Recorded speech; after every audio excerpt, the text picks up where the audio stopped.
የኃላፊነት ስሜት እንደሌላቸው እርግጠኛ የሆኑ ሰዎች ይሄ ስሜት ዴቨሎፕ እስከሚያደርጉ ድረስ እንዳያገቡ ነው የሚመክረው። ትዳር በጣም ከፍተኛ ኤሌመንቱ ኃላፊነት ስለሆነ ማለት ነው። ኃላፊነት መወጣት አልችልም፣ ዝርክርክ ነኝ፣ በባህሪ በጣም ሰልፊሽ ነኝ፣ በጣም ለሰው ጉዳይ ደንታቢስ ነኝ ምናምን የሚል ሰው እንደው ኃላፊነቱን አይወሰደው።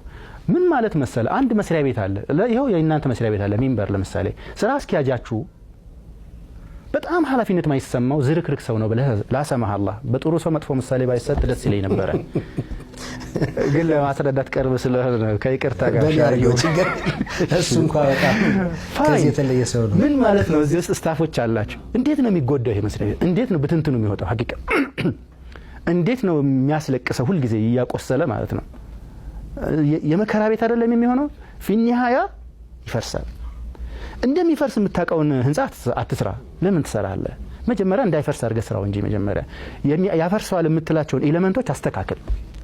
ስለዚህ የቆሰሉ የተጎዱ ምናምን ቤቶች ካሉ አሁንም በዚህ ፕሮግራማችን ላይ በአደባባይ ላይ ጥሪ እናደርጋለን። ትንሽ የኃላፊነት ስሜት ይሰማችሁ፣ ሁሉንም ሰው ማለት ነው።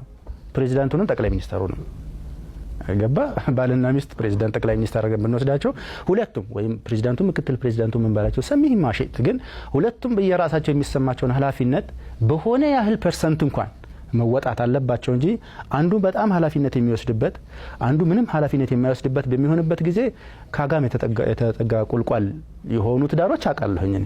ግን ምንድነው ኢምፐርሰንስ እናገኛቸው ምን መክራውን እንመክራለን። ኢምፐርሰንስ ስታገኝ ብዙ ነገር ነው የምትወስደውና ማለት ነው። አንዲት እህት መጣ ወይም አንድ ወንድም መጥቶ ቤቴ እንዲህ ነው ብሎ ዝርዝር ነገር ሲነግር ከሱ መረጃ በመውሰድ ከአንድ ሰዓት በላይ ልፈጅ ይችላል መረጃውን በመውሰድ ምክንያቱም የተሻለ ሐሳብ ለማቀበል ብዬ ማለት ነው።